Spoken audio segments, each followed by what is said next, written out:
अस्सलाम वालेकुम व्यूवर्स, मैं हूं आरजू काज़मी और आप देख रहे हैं पॉइंट ऑफ व्यू।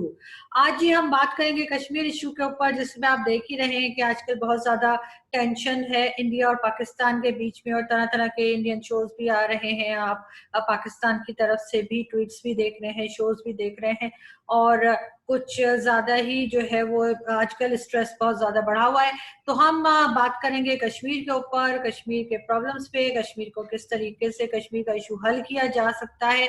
इसके लिए जी आज हमें ज्वाइन किया है लॉर्ड नजीर अहमद ने। He is a president of APPG on Kashmir issues. तो हम उनसे बात करते हैं और हम देखते हैं कि क्या हल निकाला जा सकता है। लॉर्ड नजीर को आप जानते ही हैं, इनका ताल्लुक कश्मीर से है और करंटली वो आजकल UK में होते हैं।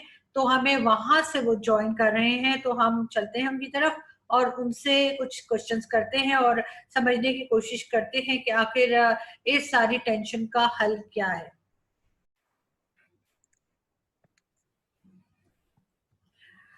जी सर, मुझे ये बताइए कि आप देख ही रहे हैं कि आजकल जिस तरह से कश्मीर इशू जो है वो दोबारा से जो है फ्रंट पर आ गया। पहले थोड़ा सा कहना चाहिए बैक स्टेज चला गया था, कम बात हो रही थी, लेकिन आजकल फिर बहुत ज्यादा शोर है वहां पे।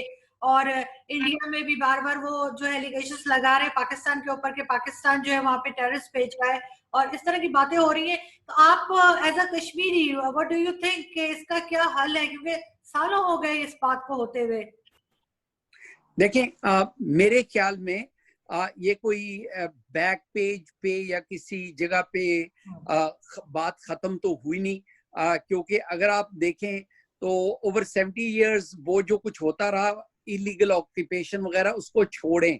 90s में 1 लाख से ज्यादा कश्मीरियों को शहीद किया गया, वहां पे 7 लाख फौज और वहां पे जुल्म की अंतहा हुई, उसको छोड़ें।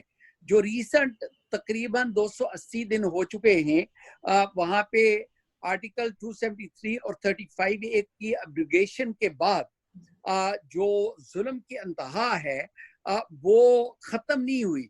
यानी लॉकडाउन जो दुनिया का ये लॉन्गेस्ट लॉकडाउन एक समझ लें जो चल रहा है कश्मीर के ऊपर, वो खत्म नहीं हुआ। एक्चुअली ये है कि लोग भूल गए थे, क्योंकि कोरोना वायरस की वजह से, कोविड-19 की वजह से दुनिया की तवज्जो हट गई थी। और क्योंकि पाकिस्तान के और भी मसाइल हैं, नेबरिंग कंट्रीज के और भी मसाइल हैं, जिसकी वजह से दुनिया ने वो तवज्जो नहीं दी। मैं तो जाती तौर पे आपको कह सकता हूँ कि मैं कभी भी एक दिन भी, अगर आप मेरे ट्वीट्स देखें, अगर मेरे फेसबुक को देखें, मेरी जो गुफ्तगू होती है वेरियस चैनल्स के साथ, तो मैंने तो कभी कश्मीर को एक दिन भी नहीं भूला हूं कि वहां पे क्या हो रहा है। हाँ, क्या हुआ कि अब वहां पे हिंदुस्तान की हुकूमत को अमेरिका की जो रिलीजियस फ्रीडम वाली कमेटी है, उन्होंने बल्कि वहां पे बहुत खूबसूरत एक अच्छे दोस्त है मेरे, वो उसमें इन्वॉल्व है, जिन्होंने एक रिपोर्ट लिखी है जिसमें उन्होंने कहा कि हिंदुस्तान के अंदर रिलीजियस फ्रीडम जो है वो नहीं है। और क्योंकि दुनिया में ये सिर्फ लिंचिंग जो होती थी, उसके अलावा जो मुसलमानों के साथ जुल्म के अंतहा, मसाजिद के अंदर, लोगों के घरों के अंदर जिस तरीके से जुल्म किया गया है, और लोगों को, अभी तो मैं तो कल देख रहा था एक हॉरिबल वीडियो, वहां पे बॉडी पार्ट्स, यानी वो जानबूझ के ह्यूमिलिएट करने के लिए मुसलमानों की बॉडीज 8-10 जिनका खून, और जिसकी डिस्क्राइब ही नहीं कर सकते, और क्योंकि वो सोशल मीडिया, ट्विटर या फेसबुक पे लगा भी नहीं सकते क्योंकि वो आपको बैन कर देंगे, तो वो उनकी जो अंतहा है। क्योंकि अगर आप देखें तो फैशिज्म, उसको स्टडी करें, नाजीज्म, फैशिज्म जो जर्मनी में थी, वो उसी का पैटर्न है RSS। और ये जो हिंदुत्व ब्रिगेड, काओ यूराइन ब्रिगेड जो है, ये इन्होंने कोई भी अपनी उस जो उनकी नफरत है माइनॉरिटीज के साथ, और डेलेट्स हों, चाहे वो क्रिश्चियंस हों, चाहे वो सिख्स हों, मुसलमान हों, उनके साथ जो नफरत है वो कम नहीं की। तो दुनिया अब जो है वो उनको पहचान चुकी है। अगर आप ये मुझे जो सवाल आपने किया उसमें हम सॉरी मैं जरा प्रलॉन्ग कर रहा हूँ। अगर आप देखें तो कुवैत, अगर आप देखें तो कुवैत के पार्लियामेंटेरियंस ने, अगर आप देखें तो ओमान की प्रिंसेस ने, दुबई के लोगों ने, यूएई के लोगों ने अपने ट्विटर पे, प्रिंसेस है मेरे ख्याल में अबू धाबी की या, तो अगर उनकी अगर आप रिएक्शन देखें तो लोग जो हैं पहले ये हिंदुस्तान की हुकूमत और उनका जो रॉ और इंटेलिजेंस सर्विसेज एस्टैब्लिशमेंट जो है वो हमेशा जो जुल्म हो रहा था उसको cross border terrorism, Pakistan sponsored terrorism, वो हमेशा यही रोते रहे हैं। अब लोगों को ये पता चल गया है कि ये कश्मीर तो नहीं है बल्कि जो सारे मुसलमान हैं, जो माइनॉरिटीज हैं, उनके साथ जो कुछ हो रहा, फिर उनके यहाँ जो यानी दुबई के अंदर, कतर के अंदर जो काम करने वाले आरएसएस के सपोर्टर हैं वो वहां से जनाब सोशल मीडिया के ऊपर गंदी और इस किस्म की चीजें अपलोड कर रहे हैं। तो मैं समझता हूँ कि कोई दुनिया की तवज्जो नहीं हटी।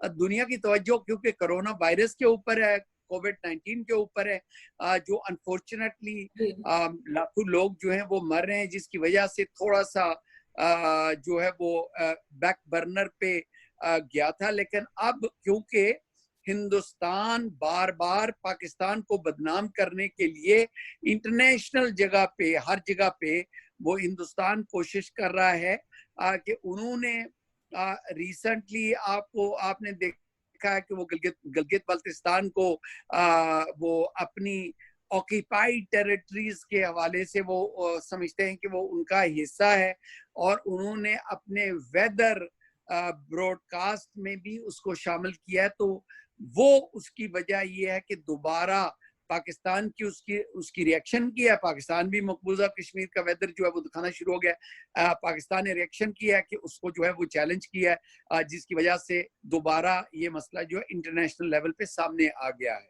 लेकिन सर बिल्कुल मैं आपसे दूसरा सवाल वही करने वाली थी वेदर का, जिसका आपने मुझे अभी बताया है।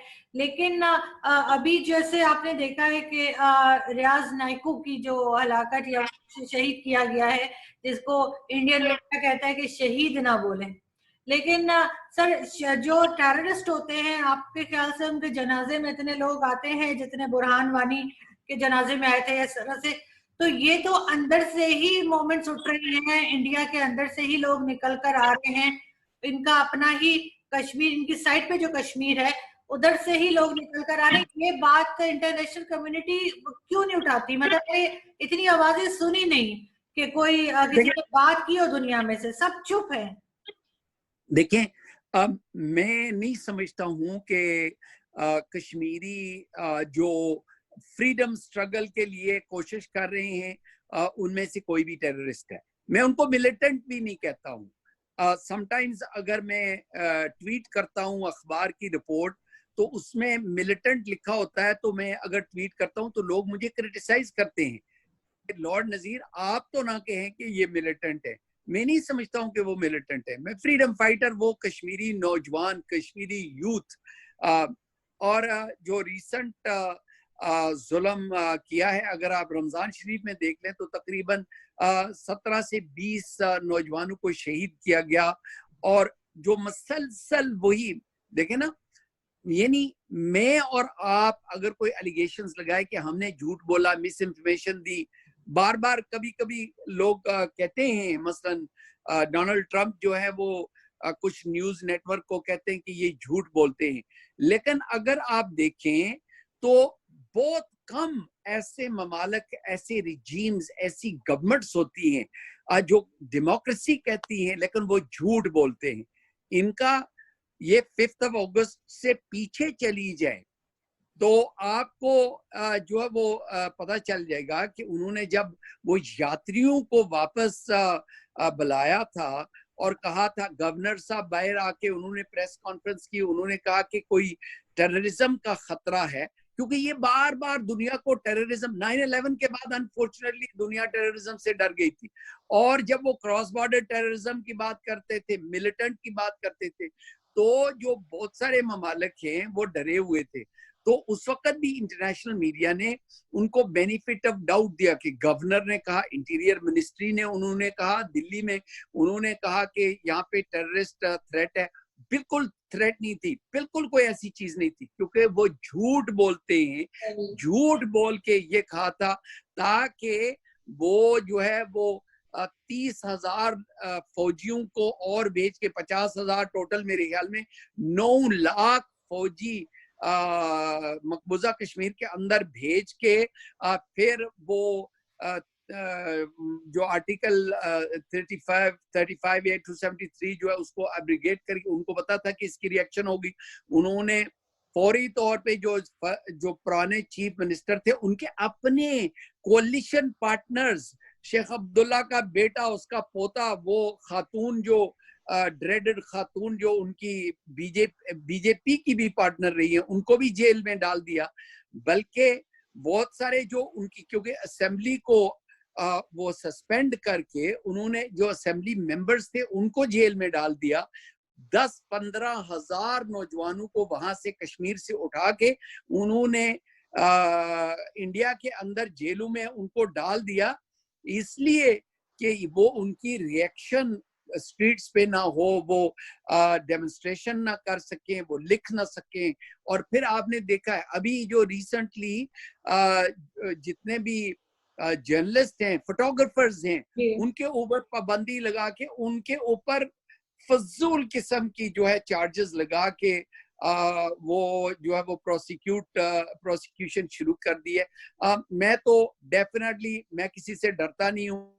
मैं तो समझता हूँ कि हिंदुस्तान के कोर्ट्स भी फ्री नहीं है, उनका मीडिया टोटली फ्री नहीं है, और वो सारे के सारे अंडर कंट्रोल हैं। एक तो इस फैशिस्ट रजीम के, फिर वो अंडर कंट्रोल हैं उनकी एस्टैब्लिशमेंट और इंटेलिजेंस सर्विसेज। मैं आपको बताऊं, ये बिल्कुल मैं नाइव बातें समझता हूँ कि समटाइम्स पाकिस्तान का मीडिया जो है वो अपनी फौज के बारे में, पाकिस्तान की एस्टैब्लिशमेंट के बारे में बातें करते हैं। भाई आप वो थोड़ा सा वक्त निकालें और हिंदुस्तान की मीडिया को देखें, हिंदुस्तान की जुडिशरी को देखें, हिंदुस्तान के पॉलिटिशियंस को देखें। जो भी उनकी गवर्नमेंट की पॉलिसी के खिलाफ बात करता है या कश्मीरियों के हकूक की बात करता है, पाकिस्तान का नाम ही ले लेता है। यहाँ पे तो जनाब लोग भांगड़े डाल के वो अपनी शॉपिंग करने के लिए भी दिल्ली और बम्बई में जाते थे, और वो तो कहते थे जनाब बॉलीवुड और भांगड़ा म्यूजिक और ये जो करीज जो हैं वो उनकी और हमारी एक ही है। तो बड़ा फर्क है, मैं आपको बताऊं। लेकिन सर उनका मीडिया की, जैसे आपने बात की, तो उनके मीडिया में बहुत दफा कुछ लोग आपके बारे में बात भी करते हैं और वो कहते हैं कि जी आपको कश्मीरी ही नहीं मानते। वो कहते हैं कि कश्मीर में, आजाद कश्मीर में खास तौर पे, वो कहते हैं जो लोग रहते हैं उनको तो कश्मीरी नहीं आती। तो क्या कश्मीरी जुबान आना ही एक जो है वो गारंटी है कि कोई कश्मीरी है उसके बगैर नहीं हो सकता? देखें, अगर हिंदुस्तान के अंदर आप देखें तो वहां पे सैकड़ों जबानें हैं, ठीक है, तो वो हिंदुस्तानी नहीं है। पाकिस्तान के अंदर कोई सिंधी बोलता है, पुश्तो बोलता है, बलोची बोलता है, पहाड़ी बोलता है, पंजाबी बोलता है, तो वो पाकिस्तानी नहीं है। ये उनकी फजूल किस्म की इस तरह की जो, हाँ जी, क्योंकि हर मुल्क, यानी बरतानिया जैसा मुल्क, यहाँ पे जो वेल्स जबान बोलते हैं, मुझे तो नहीं समझ वो किस तरह उनकी जबान जो है, लेकिन वो क्या ब्रिटिश नहीं है, वो क्या यूनाइटेड किंगडम के पासपोर्ट होल्डर नहीं है। तो ये उनकी फजूल नाइव किस्म की वो इस किस्म की बातें करते हैं। क्या फिर आपको, क्योंकि आपने भी, मुझे पता है, उनके टीवी चैनल्स पे बड़े जबरदस्त प्रोग्राम किए, फिर तो यही फिर कहना पड़ेगा ना कि जो लोग वो गाय मूत्र नहीं पीते वो फिर हिंदुस्तानी नहीं हो सकते, क्योंकि वो गाय मूत्र पीते हैं। तो यानी इस किस्म की उनकी फजूल आर्ग्यूमेंट, यानी लॉजिक के साथ वो बात नहीं करते। मैं ऑफ कोर्स मैं कश्मीरी ओरिजिन का हूँ, मैं मीरपुर आजाद कश्मीर में पैदा हुआ हूँ। मैं राजा हरी सिंह की जो पूरी की पूरी 85,000 स्क्वायर माइल की जो स्टेट थी, उसके अंदर कल्चर्स भी डिफरेंट हैं, लैंग्वेजेस भी डिफरेंट हैं। वो यानी मुझे याद है, मेरी एक बहन मुझे मकबूजा कश्मीर की श्रीनगर की वहाँ शिकागो में मिली, और उसने मुझे कहा कि ये आप कहाँ से हैं? तो मैंने बताया मैं मीरपुर से हूँ। तो उन्होंने कहा कि आप रोटी खाते हैं या चावल खाते हैं? तो मैंने कहा मैं रोटी खाता हूँ। कहते फिर आप कश्मीरी किस तरह हो गए? भाई ये नहीं, इस तरह की बातें जो है ना वो लोग वैसे मेरे ख्याल में एज अ जोक भी और ताना भी करते हैं, लेकिन that doesn't exclude me from being a Kashmiri.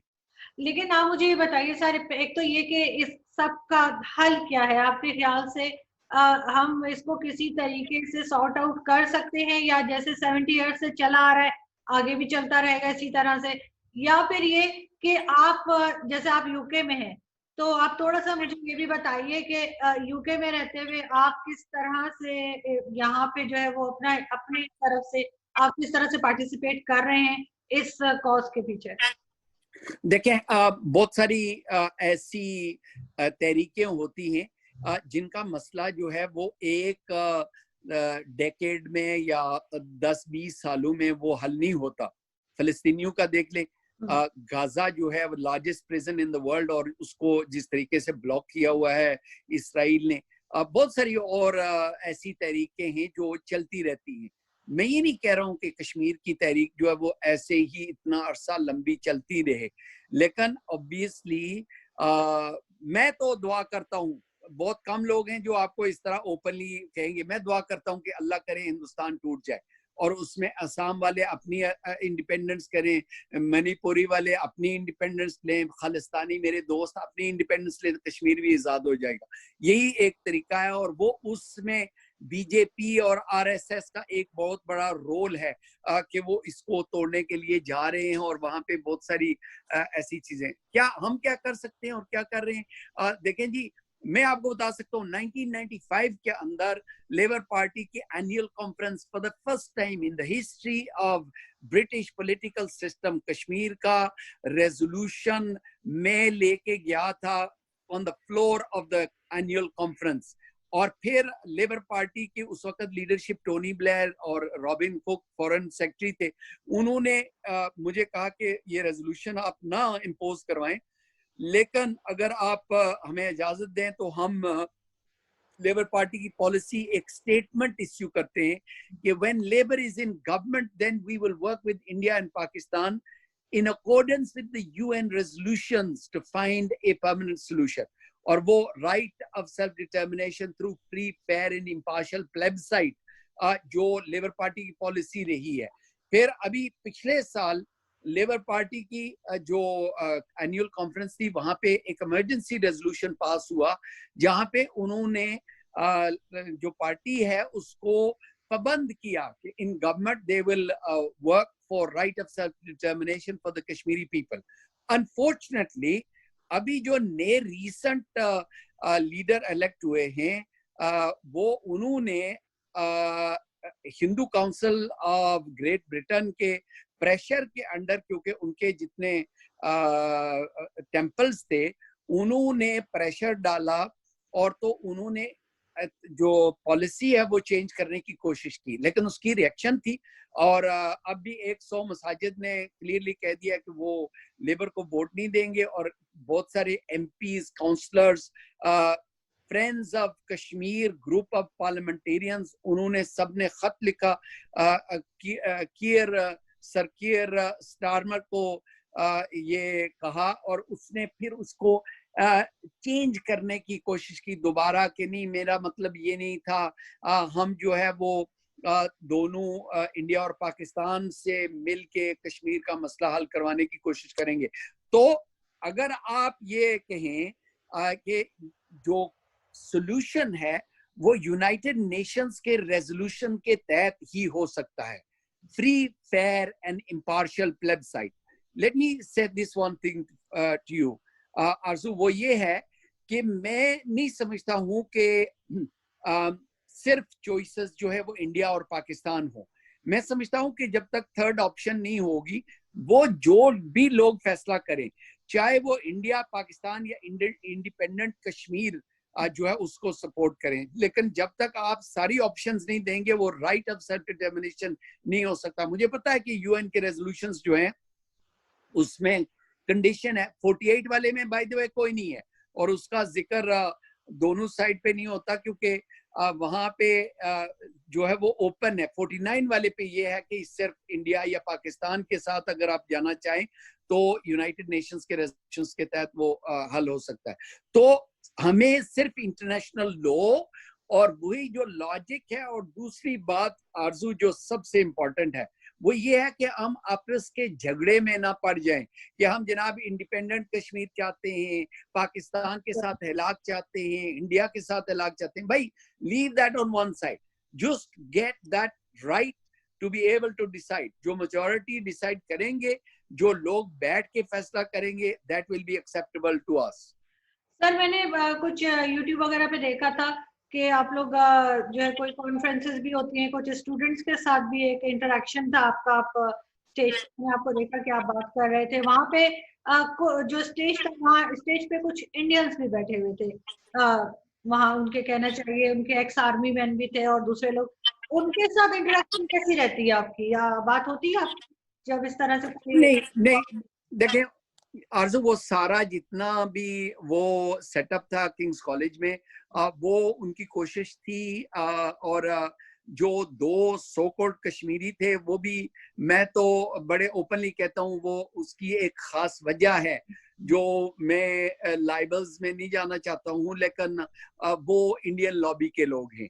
और वो मेजर साहब जो हैं वो उनको साथ मिला के उनकी टीम, उन्होंने, क्योंकि जिन्होंने रखा हुआ था डिबेट, उन्होंने सच नहीं बताया था, लेकिन इसके बावजूद एक्चुअल तो बात ये है कि हिंदुत्व क्या है, फैशिज्म क्या है, वो रेसिज्म क्या है, वो जुल्म की इंतहा क्या है, वो इंटरनेशनल लॉ को किस तरह अब्यूज करते हैं।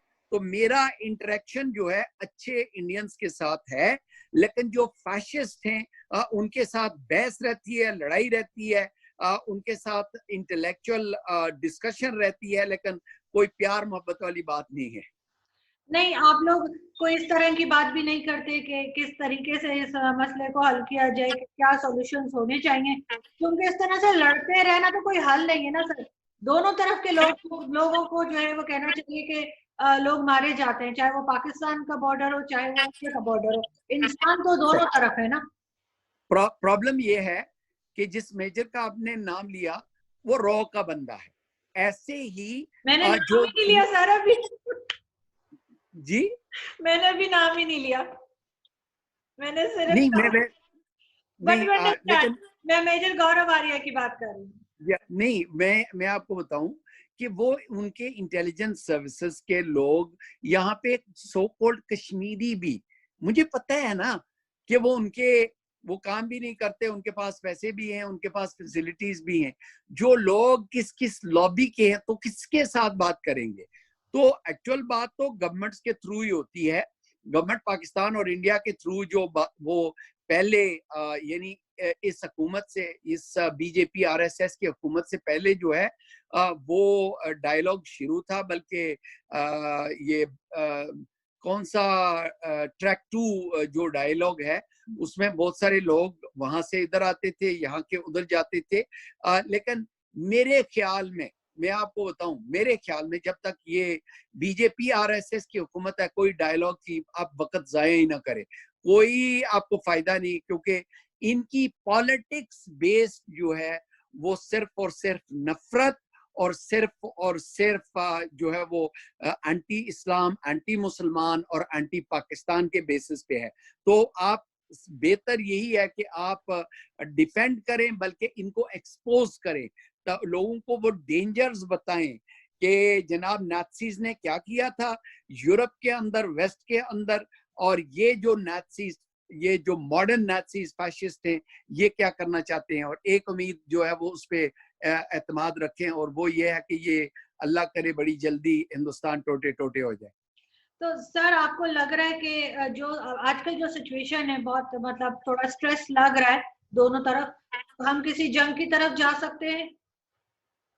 देखें, अब ये कुछ तो जर्नलिस्ट के लिए भी और कुछ न्यूज रिपोर्टर्स के लिए ये बड़ी खबर है कि वो कहें जी कि हिंदुस्तान बहुत जल्दी आजाद कश्मीर पे कब्जा करना चाहता है और उसकी उनकी हिम्मत नहीं है। मैं आपको बताऊं, ये जो मोदी है इसकी तो अकल इतनी मैं ऑनेस्टली मैं इंसल्ट नहीं कर रहा हूँ, ये इतनी कम अकल वाला आदमी है कि वो जब बालाकोट की बात कर रहा था उसने कहा, आपको याद होगा वो वीडियो, वो ये कह रहा था कि मैंने जब मेरी एयरफोर्स ने कहा कि हम अटैक करना चाहते हैं तो मैंने कहा मौसम कैसे है, उन्होंने कहा बादल हैं, तो मैंने कहा फिर छुप के आप चले जाएं, यानी बादल में वो जो है वो ट्रैक नहीं कर सकते जहाज को, यानी इस किस्म की नाइव बातें वो करता है। तो ये जो लोग हैं, और आपको पता है कि उन्होंने एक दो बार जो ट्राई भी की है, तो हमें उनके पाकिस्तान को उनके जो पायलट हैं वो वापस करना पड़ते हैं, उनके पास इतनी अकल या इतनी वो हिम्मत नहीं है। सिर्फ ये यानी इंडिविजुअल केस वो करते रहेंगे अटैक, जुल्म जो है सिविलियंस के ऊपर अटैक करते रहेंगे जो वो कर रहे हैं, और यानी अमन का जो एक माहौल है वो नहीं पैदा होने देंगे।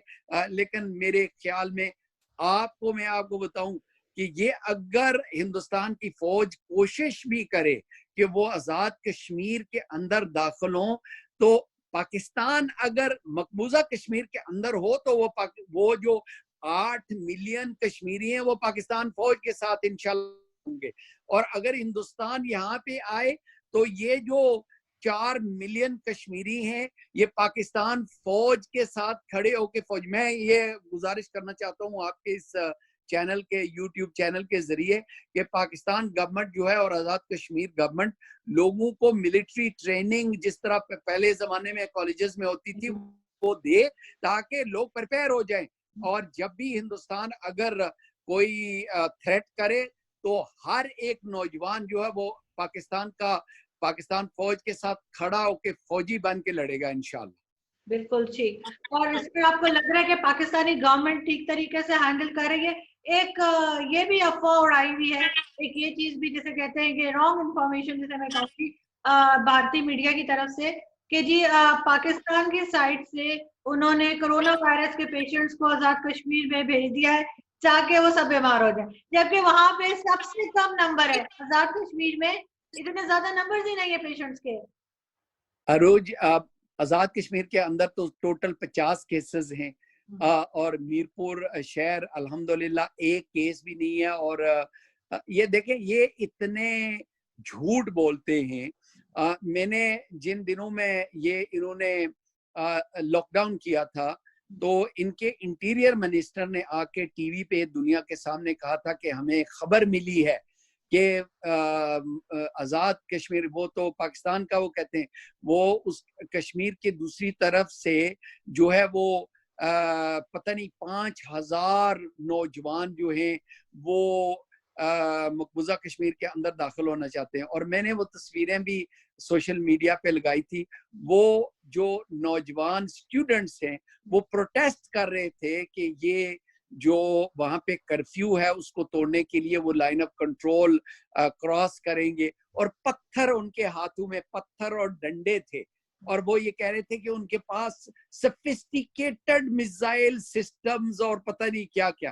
तो ये झूठ पहले भी बोलते हैं, उनकी कोई नई बात नहीं है, ऐसी बातें वो करते रहते हैं। बिल्कुल ठीक। Thank you so much sir कि आपने हमें ज्वाइन किया, और आई होप कि हम नेक्स्ट टाइम भी कोई इस तरह की डिस्कशन रखेंगे ताकि लोगों को एक सही पिक्चर पता चले, क्योंकि कश्मीर में क्या हो रहा है हम सब देख रहे हैं, लेकिन फिर भी जो कहना चाहिए कि इसका सोल्यूशन क्या है और कहाँ तक इंडिया जा सकता है, कहाँ तक हम जा सकते हैं। जाते जाते सर एक छोटी सी चीज और, आपको लगता है कि कोई तरह की न्यूक्लियर वॉर के ऊपर जा सकती है दोनों कंट्रीज या नहीं? नहीं, आई डोंट थिंक सो, कोई ऐसा माहौल नहीं है।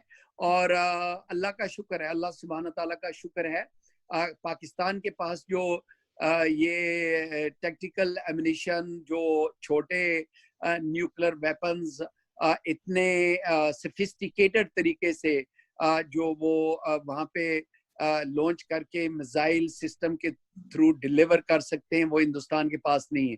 और वो हिंदुस्तान इतना पागल नहीं है कि वो ये उनके सियासतदान पागल हैं, लेकिन उनकी फौज इतनी पागल नहीं है कि वो ऐसी रिस्क करे।